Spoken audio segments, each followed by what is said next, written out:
اپنی حد سے تجاوز کرنا، بڑے تھڑے بنانا اور انکروچمنٹ کرنا ہمارا محبوب مشغلہ ہے۔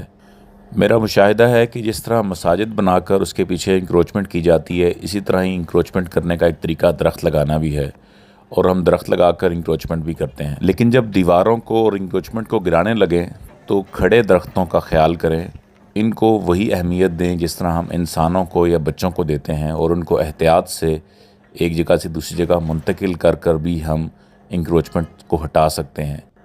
عوام الناس سے میری گزارش ہے کہ درختوں کی آڑ میں تھڑے نہ بنائیں، انکروچمنٹ نہ کریں، اور اینٹی انکروچمنٹ والوں سے میری گزارش ہے کہ جب آپ یہ تجاوزات ہٹا رہے ہوں تو اس وقت درختوں کو جاندار سمجھیں اور ان میں اور بے جان چیزوں میں فرق کریں، درختوں کو بچائیں۔ یہی مشین جو آپ ان درختوں کو گرانے میں استعمال کر رہے ہیں، ان کو بچانے کے لیے بھی استعمال کر سکتے ہیں۔ اینٹی انکروچمنٹ ضرور کریں، لیکن ساتھ درخت بھی بچائیں۔ ایک درخت بچانا ایک زندگی بچانا ہے۔